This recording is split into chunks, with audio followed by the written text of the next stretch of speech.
Unit 6. Listening. Page 34. So how would you describe the Giffords brand? The Giffords brand, well, that's quite a tricky one. I think we're branded a lot by the projects, the past projects that we've worked on. So very much in projecting what we're about, we look towards recent projects which have been particularly successful.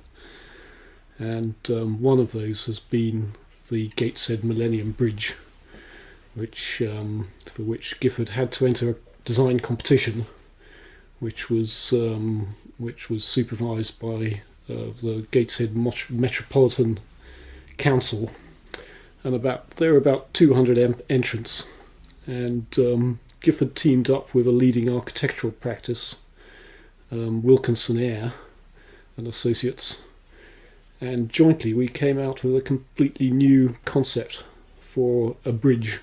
I don't think this type of bridge has ever been constructed before. This bridge had a horizontal axis, so that the entire bridge rotated horizontally to lift over the river to pass ships underneath. And this particular structure's got a lot of international attention since it's been built, and has been quite successful in promoting an image of Gifford more widely. So you'd use this project as a means of obtaining further contracts, possibly?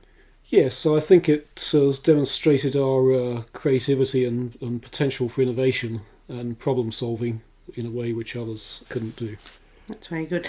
Just tell me, how do you or Giffords go about getting new contracts? Well, I suppose one prime route is to look at advertisements, and nowadays within the European Union, all contracts or all public works over a certain size have to be advertised in the Journal of the European Union.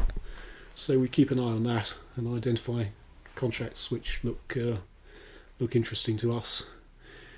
Other routes, apart from advertisement, and really a very important route, is through personal contact, and preferably through having done previous contracts with a client, establishing a relationship.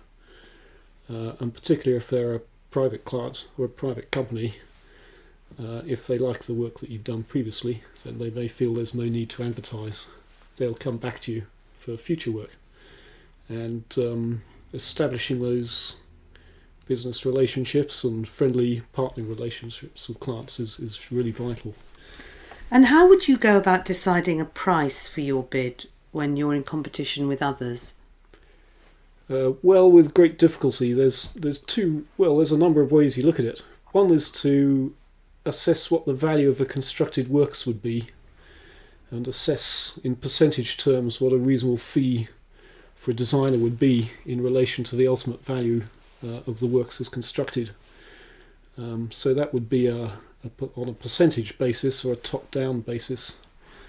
The other main route would be bottom up, in terms of you itemise all the work, all the tasks that you have to do in order to prepare a design, prepare the contract document, the specifications, probably also supervise the construction of the works, or supervise the works construction contract.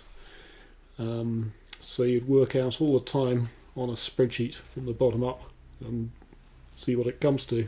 How many of the contracts that you bid for do you expect to win? We'd expect to win about 1 in 3, 1 in 4 of straight competitive bids where we're competing maybe against 6 other similar consultants.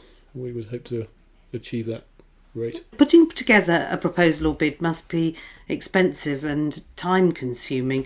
How do you cover the costs of this if you don't win the contract? Or is that just absorbed into a future contract? The only way you can absorb the cost is out of fees earned on other contracts. So all tenderers have to effectively either recover their costs on other contracts or go out of business. It's as simple as that.